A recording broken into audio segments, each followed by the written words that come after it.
Raising women's voices, one story at a time. Welcome to the She Said Project podcast.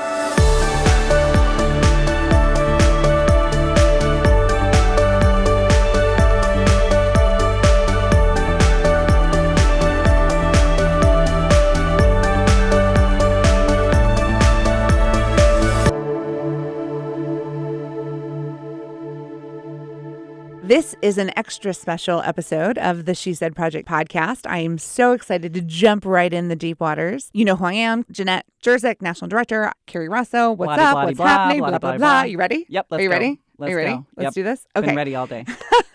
So normally on our podcast, we invite individual women who've been on the She Said stage to come yak it up with us, check in, listen to those amazing stories one more time. But today is super extra special because we have a duet of ladies who've appeared on our stage. So we have two guests with us today. Very special friends of the She Said Project, friends of the community, friends to each other. Of course, I am talking about our mayor, Deb Feinen, and our state's attorney, Julia Rietz. Hello and welcome. We're so excited to have you guys in the WILL studio with us today. Well, thank you so much for inviting us to be sitting here with you guys in person. Always fantastic. I know. Wait, I don't know that there are 6 feet between us. So hold on. I don't I'm going think to scooch there back. needs to be any more, right? Yeah, I'm 6 feet tall and we're in a little room. So if you would lay down between us, Carrie, that will be be our measuring stick. Yeah, it just took a turn. It's getting weird in here. This is one of the episodes where I wish we did the podcast on camera for like YouTube or whatever, because first of all, if our audience could see, we were practically dancing with excitement. Like if I could stand up and holler, I would. If I wouldn't throw out a hip, I would. Yeah. No, I'm so excited because, well, for so many reasons, but one of the things that we never want to do is we don't want to just put women on that we've all already heard the story. They're on the speaker circuit. They're like, oh, yep, I've heard, a form of this story before.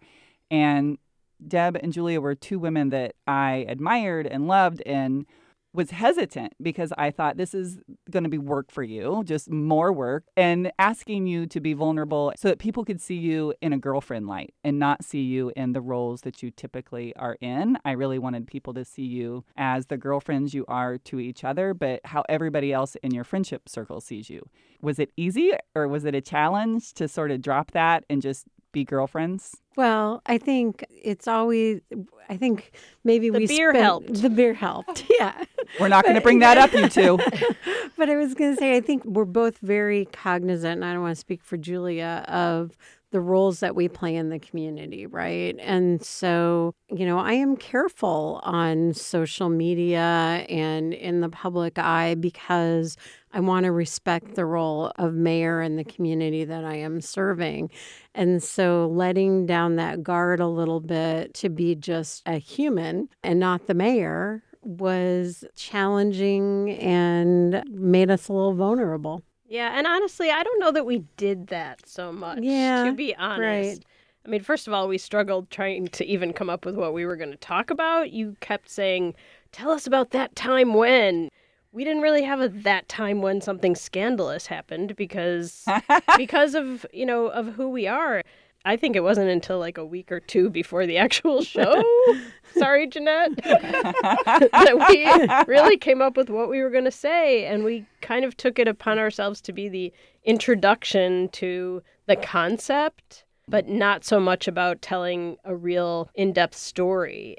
To this day, and certainly then when we were getting to know the other ladies in our group who have become now really lifelong friends, we're all for sure really, really close to each other.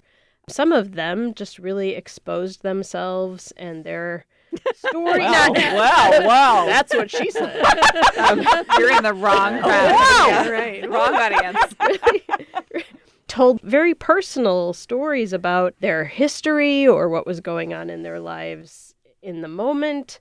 And I was so impressed and sort of jealous in a way. Yes. Of them for sure. being able to do that. I mean, we all have stuff. I've got stuff, but I'm, again, not going to be, putting that out there. There are times where, because I've gone to other shows and I've gone to shows elsewhere because you're now the national director, right? So you get to go other places. And there are times where I hear other women's stories and I think I wish I had had the courage to be a little bit more vulnerable or open. But then again, because of the roles we play in the community, I'm not sure that works. Maybe you'll have to have us back when we both retire to spill some beans. The next chapter. Here's what I want to say, though. I'll pretend I wasn't sweating bullets in the weeks leading up to the show where we hadn't really solidified the content of your story. But I'm listening to you talk about how you couldn't tell stories.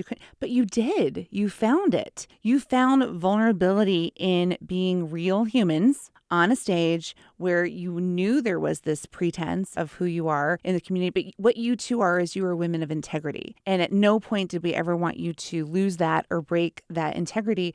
But you found vulnerable moments. You found pieces of stories that got you emotional, got the audience emotional, made us laugh with your closing line. And I feel like we should just share the story because I'm going to give it all away if I'm not careful. It's like me in college. Let's just go to the tape. The name of your sex tape was what? Giving it all away. What is happening? Giving it all What away. is happening here? Yeah. Okay, Truthfully told, that was actually what my college was more like. But I'm a big talker. What is happening here? Yes. It wasn't Sorry, real. Jeanette. It wasn't real. Fake it till you make it, Carrie Rosso. Sorry. All right, we're going to edit some of that out. Yeah, just take a note that we're going to have to do some editing here. Okay, but what we are going to do is we're going to allow our listeners in on what we're talking about. We're going to play the performance from the actual show. Deb and Julia appeared on stage in 2019 in our flagship community of Champaign, Urbana, and that's what she said. So take a listen to their story entitled "A Mayor and a State's Attorney Walk into a Bar." Oh, no, a mayor and a state's attorney walk onto a stage With a beer. with a beer. 2 beers. Here you go. Enjoy. Madam Mayor. Madam State's Attorney. Well, here we are on stage at That's What She Said. It is much bigger than I thought it would be. Carrie Rosso's mind is in the gutter. And we're surrounded by these amazing women Amazing women. who are here to tell their stories. You know, I am just in awe of all of these women and of the women who have come before us over the past 5 years to tell their stories. I have laughed, I have cried. Was it better than Cats? It was better than Cats. Honestly, though, I've been overwhelmed by the courage it takes for people to come and share their stories from this stage. So, what stories are we going to tell? You know, Carrie's probably Facebook Living this right now. It's going to be all over the place, social media. So, how about that time when you... No, but that time when you... Oh, no, we're not talking about that. How about a demonstration about how you celebrate your birthday? Do you really think that they want to hear my really bad karaoke version of Redneck Women? Yes. No. I know I you know do. what? That requires a few shots of liquid courage. And anyway, that Facebook thing. So, Well, the truth is that we've known each other for more than 25 years, and there really aren't any scandals between us. between us, But sometimes I can't go to the grocery store without someone mistaking me for you. you know, if I had $1 for every time someone asked me if I was the mayor, I would make a really nice donation to your reelection campaign.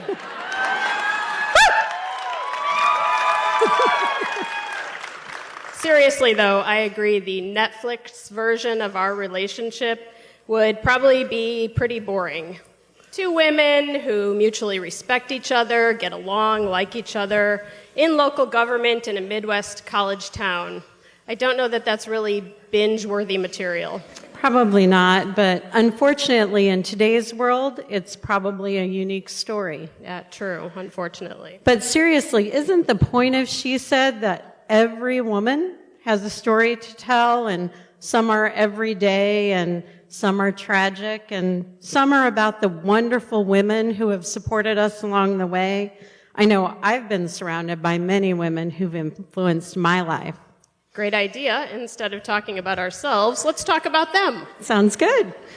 So, I've lived here my whole life. I'm a real townie. So living here 25 years doesn't make me a townie? Nope. But maybe an honorary one. My mom isn't a real townie either, and she was circuit clerk for 25 years. So was she a tiger mom? Well, kind of.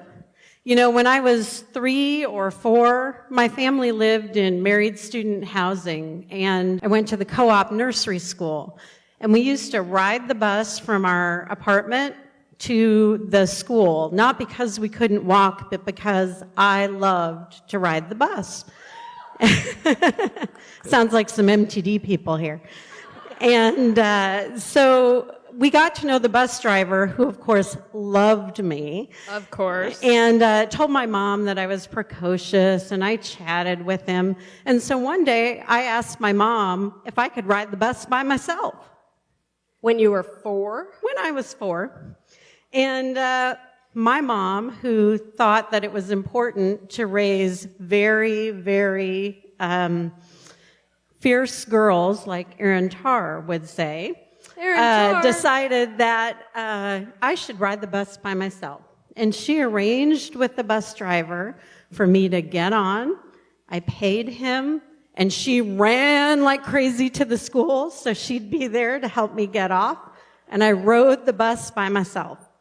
And I am convinced that without that push towards independence and so many more along the way growing up, that I wouldn't be mayor today. And she's in the audience.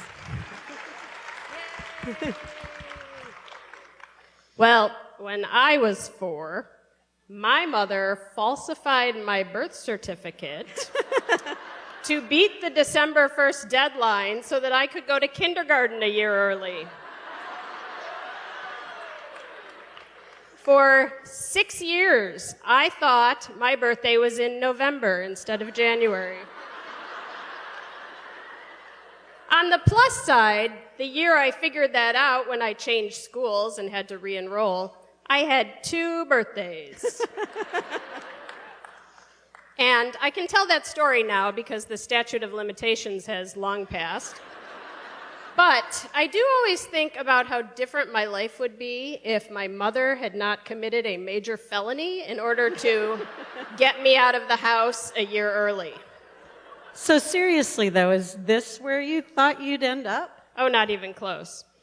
When I was young, I thought I would be a diplomat living in Europe with my boyfriend, who I had met when I was a foreign exchange student in Switzerland. That one did not work out. But we are Facebook friends. So this is a real story? True story, not fake news. Okay. Seriously, though, when you and I met as young lawyers, I was married, I had a child, I had a job, and I was really focused on the day-to-day things that you focus on when you're a young person. Life seemed pretty simple. Ever since then, the world has changed. My daughter Alice is 23 now, and so many things have changed during her lifetime. I remember when she was about 5, we went on a trip to Florida, and we were flying. It was shortly after September 11th, and we were in the airport, and we got pulled aside, and she had to take off her tiny little white Keds so that they could be checked for explosives. I was angry, and it was at that moment that I really realized that the world wasn't as safe as I thought it was. Yeah, 25 years ago, I was sure that I knew who I was, and I knew what I believed. It was all black or white, very little shades of gray. Have things changed for you? Yep, today I think I'm a very different person. I'm changed by my life in public service and all the amazing people that I've met who are different from me. 25 years ago, I would have firmly told you that I believed in the Second Amendment and that every law-abiding citizen had the right to carry a gun. And after holding a mom whose child has been shot to death and comforting a church full of distraught teenagers the same age as my own daughter, I can tell you without a doubt that I have changed.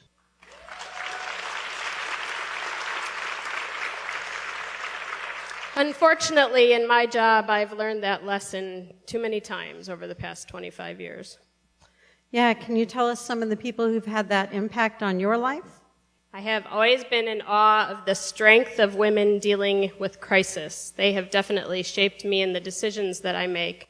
When I was in private practice, I had a client whose child was taken from her and was in DCFS custody. She hung signs all over her house that said, "The baby is all that matters." She worked every day to solve her problems so that she could get her child back.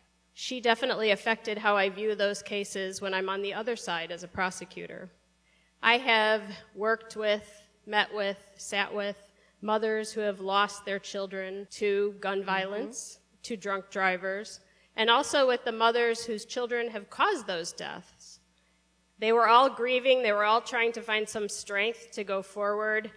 They were all trying to do that, and many of them with compassion for each other and understanding of what the other had lost. There is always, I think, beauty in tragedy. I sent a 19-year-old to prison for beating a 3-year-old to death. Absolute tragedy. But I have had the honor of seeing 2 wonderful women take that 3-year-old's little sister, who was also abused, adopt her and raise her into a beautiful, joyful young woman. I call her the silver lining in a very dark cloud. And we are Facebook friends. For sure. So tell me about some of the people who have stood out for you in your legal career. Well, I've often seen our community come together in crisis. Do you remember Retha Crawford? Wasn't she the homeless lady who lived on University Avenue? She did, and I also remember that she would be near Booker T. Washington School. My sister remembers that when she would walk through the playground, the teachers would gather the students and run them inside to keep them safe.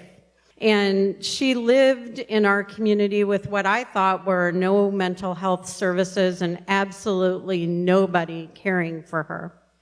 Were there actually people caring for her? There were. I got asked to be the lawyer in her guardianship case, and I found out that there were women that were bringing her food on the street, and there was a woman who had unlocked her door and left it open so Ms. Retha could come inside and sleep if she wanted to. Together with them, I was able to obtain a guardianship, and Ms. Retha then moved to assisted living, where she was cared for off the streets and provided mental health services. That is an example of what an amazing community we live in. So many strong women, so many amazing stories. For me, though, the 2 most important women in my life are my daughters. Local politics can be pretty hard on a family. You grew up with your mother in politics, so you know that, and now your daughters are sharing the same experience. They are. They tell me that they have never watched a 4th of July parade. They've always walked in them. Mine are seasoned parade veterans as well. They have patiently, or not so patiently, listened to me talk to people in grocery stores or be talked at by people in grocery stores. They have handled all of the burdens of growing up and handled the good and bad decisions that we make as their parents. They have done that with amazing strength and wisdom.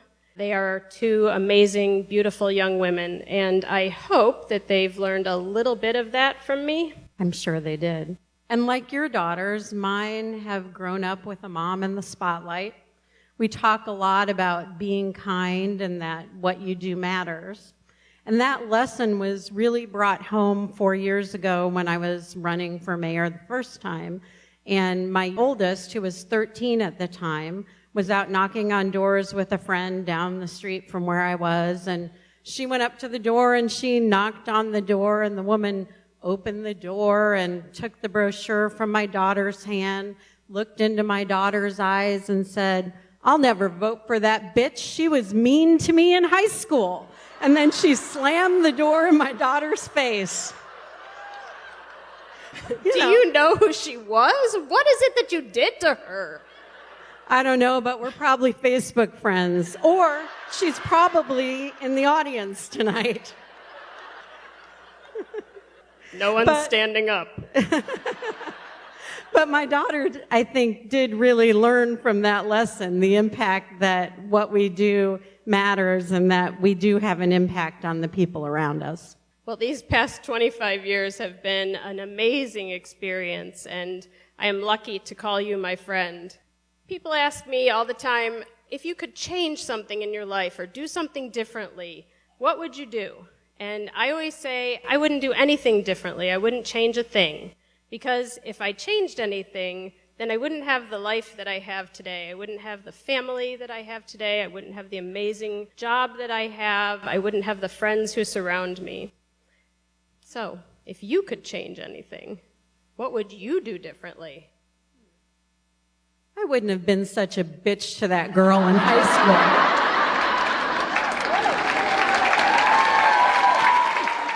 Okay, so I thought we had promised that we weren't going to talk about the beer. So I have some rules for the show, like no F-bombs, no drinking before or during the show. And these two, riffraff, hid some beer behind pillows right out of the gates. So when you're saying maybe we didn't really present as girlfriends, I think everybody right then, any preconceived ideas they had of, seriously, I thought this was supposed to be a fun night and we have our mayor and state's attorney opening. This is going to get crazy. And then you guys pulled those out and it was, I mean, hello, you ended the show with Redneck Woman. I mean, come on. I did what? Julia ended the show. I don't know what you're talking about. I have video. We have proof. We have proof. But And actually, I have continued that performance since then, and it gets better and better every time. So I thank you, my family and friends, thank you for really making that a part of my repertoire. I think Deb had something to do with that, though. You called her out on her birthday performance. Yeah, I think maybe. Could have been. I think that's true. And I think that I loved that part of it because that was everything that I'd hoped you guys would do. One, that people would see you in a different light. And two, that you did open and set the tone. It doesn't matter what you do. You can be super serious, have a job that is really weighing on you, or you can be a stay-at-home mom, or you can just be like, whatever, but we're going to have fun tonight. And that set the tone, and then you closed it out. I mean, it was just, I loved it. I think also in politics, there are rules, right? Mm-hmm. And so when I'm out at an event and where people are taking pictures, I consciously or subconsciously, if I have a glass of wine in my hand, I put it down or something For sure. like that, you know? And so I think that decision was also kind of to break some of those rules for women in politics or in the public eye and just say, you know what, we can walk up to this table and with a beer in our hand and sit down and not be the mayor and the state's attorney in that really We are over 21. formal. Right. We are. You are the liquor I commissioner. am the So liquor yeah, so you're commissioner. right. You know, I mean, I think you're right. We did want to kind of break that barrier, And you did. You set a tone of, even if it was breaking your. I don't know why you thought I would be upset, but there was this big hush, don't tell Jeanette, don't tell Jeanette. yeah. We're going to No, get in so backstage. much trouble. Like this is junior we high might have all been over again. passing them out to other people on. I mean, it wasn't like anybody was like wasted on stage, No. but we were just it was funny. handing But it people opened beers. the show with that atmosphere of this is real, people. Like this is our moment. We're just gonna get real, and that's exactly what you did. It was like we're human. Well, We're and I real. think again, really, yes, we were hiding backstage from Mom, because we all didn't want to get in trouble. But again, I want to thank you both really for sure. creating this friendship group that we have and that continues to be part of our lives. I mean, we run into each other in the community. We all take a selfie and send it to each other. Look who I saw, We text each other. We send pictures. We We do perform each other's weddings. I bear witness. Yeah. Julia married Monica Sammy. Which was an amazing honor. So to be able to be a part of these other amazing women's lives is such a gift, and we owe that to you too. And I would say I was skeptical going in, and Jeanette knows this. Carrie's nodding yes. First of all, I was skeptical that I could be vulnerable enough with a group of strangers to just be Deb, right? Like, I have a group of close friends where that's true for me. You guys are part of that. But again, because of the roles we play in the community, it can be hard to let that guard down. And I thought there is no way in the amount of time of us getting together on stage and putting on the show that I'm going to have new best friends out of this deal. And it happened despite me being skeptical. And they are delightful, amazing women that I am so lucky to have in my lives. And everybody has each other's backs in so many different ways. There's the group chat, whatever you need will rally behind you. But it's also the individual, like Monica having you do her wedding or, whatever it may be. Mary walking in the parade. Mary walking in the parade. Mary dropping off food at my house all the time because she's amazing. And we all help each other in ways that you just don't even know or see. It's a lifelong friendship that was born out of one night on stage. You have a very special cast. I agree with you. But to echo what you're saying, you're right. Carrie invented the formula. And I don't know that that was so intentional, but it evolved as this formula that when you put a group of women together, you create the safe space and you get rid of all the small talk and all the surface stuff. You go right for the story. You go right for the real stuff. The bond happens very quickly in a way that you don't get in everyday life. And I'm honored to say I've seen it happen again and again and again. So this formula is working, and I have the extreme honor to keep polishing it and keep trying it again and again and allowing for women to come together in this way. And it's just the honor of my life. I cannot even explain how much this mission means to me. And how fun it is to watch those friendships and seeing those things play out either in person or on social media. Especially on the bigger stage right now. Again, I mean, we say this every year or every election, like, oh, it's so divisive right now. But I really, really feel like now is a difficult time. And I think of how different each cast is. We really try hard to have a cast that is diverse and that isn't just a reflection of our peer group or our friends, that it's a diverse group. And in every show, some people know this, I always try to put someone in the cast that I have a visceral reaction to. And so sometimes there are people like, it's me, right? You didn't like me. Because I think, I'm like, yeah, it was you. But no, because I think proving to ourselves that just because you have this stereotype of someone, whether Republican, Democrat, gay, straight, black, white, whatever the differences are that keep us from connecting, if you take all of that off the table and put a bunch of women in a group, I really feel like that group of women will come out like this group you're describing. Oh, absolutely. And I can say when I initially got the list, I was kind of apprehensive, like, I don't know if I can be vulnerable in front of that person. Me too. There were many parking lot conversations that really got me over that and opened me up. And I think that people forget that there are real humans connected. I always talk about it's sort of the Jennifer Aniston on the cover of People syndrome, right? So you're standing in line at the checkout line and you're like, man, her lipstick's ugly. Look at that haircut, right? She doesn't seem like a real person. This platform gets to create opportunity to make those connections for people here again and again and again. And as we grow in new communities, to open up minds and open up hearts and open up perspective so that we can all connect deeper as women. Because what Carrie created in this community, I just watched the women in this community were so hungry to have something like this, to call their own, to hold on to experience together. We had to keep it going. And it is growing because, again, the formula, there's some power there. There's some magic there that make women feel something.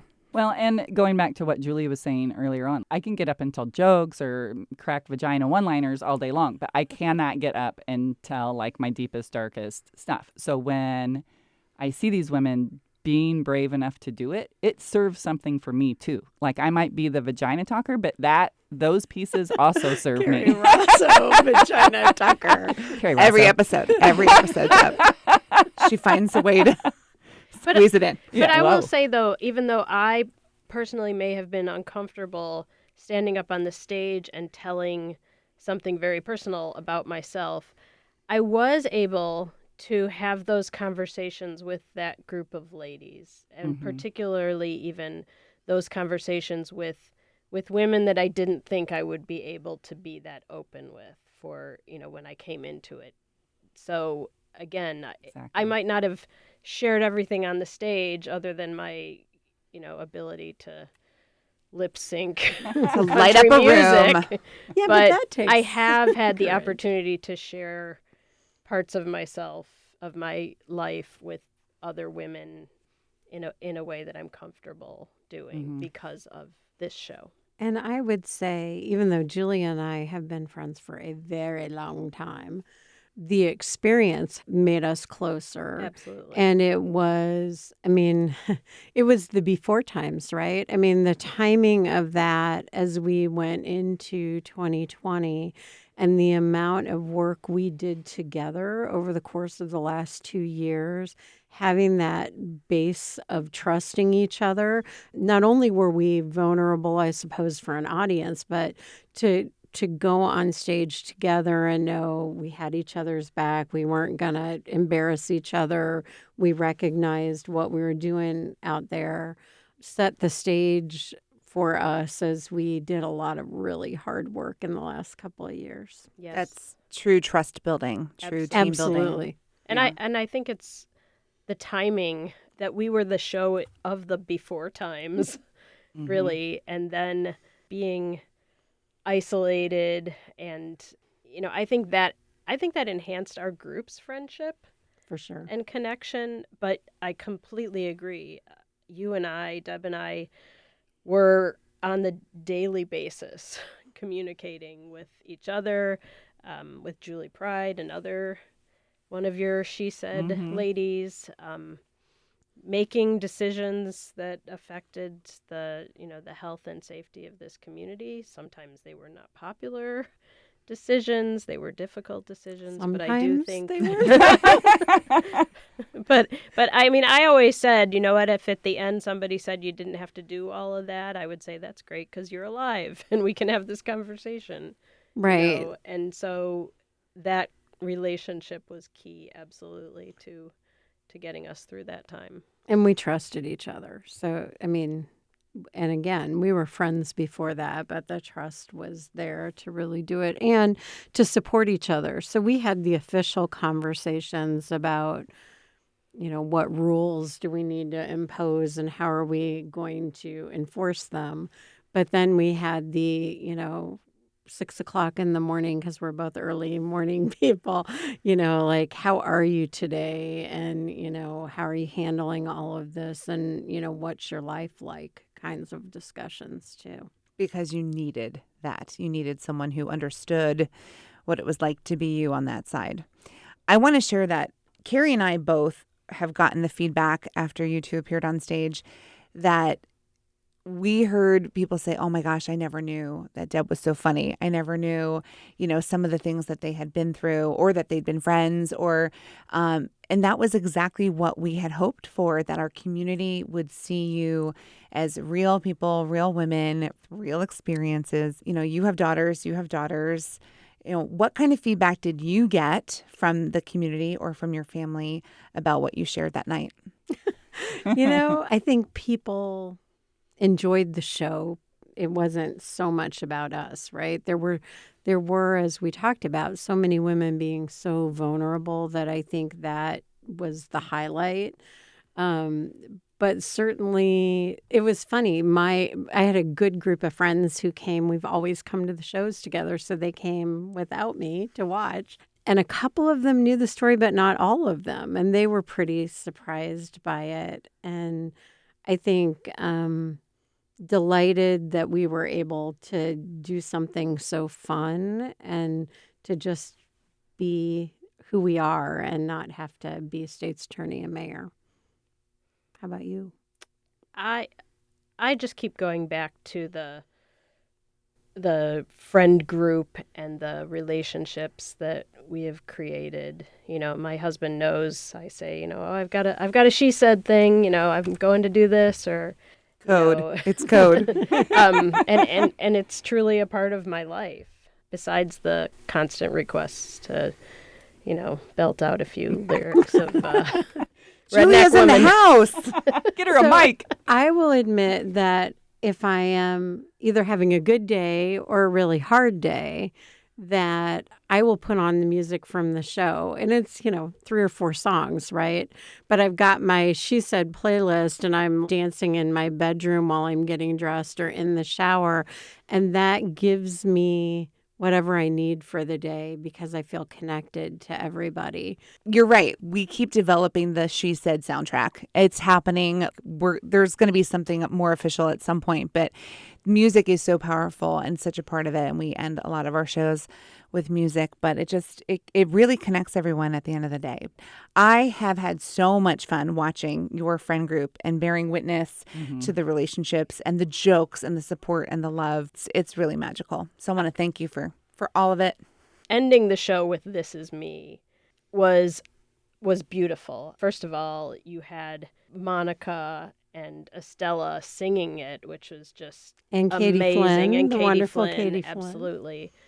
So for me, that song, when I'm on my way to work and I'm getting ready for a rough day, I will put that song on. And if you are like in the car next to me, you will think that I'm completely insane because I am just belting it out with the hands and the whole thing, and the fist pumps. And I'm just, so that song is really an amazing anthem to get me going in a positive direction. So thank you again. Well, so many things to thank you for. Well, I'm thinking you guys, This Is Me. I mean, it really symbolizes you're a woman alone on a stage. This is my story. This is me. That's what we do. That's what she said.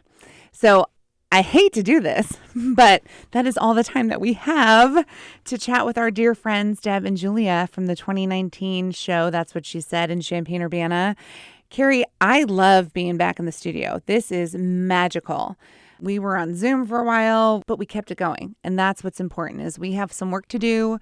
We have a lot of women out there that we want to empower with your story and with their stories. And we're just going to keep doing what we do here at the She Said Project. Thank you for listening. And we're proud of you. Aw, thanks, guys. Over and out.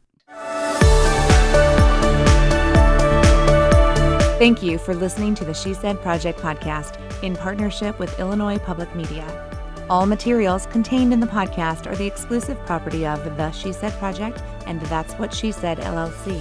For more information on our live shows, go to shesaidproject.com. This podcast was made possible with support from Carl and Health Alliance and presented by Sterling Wealth Management, empowering women to live their best lives.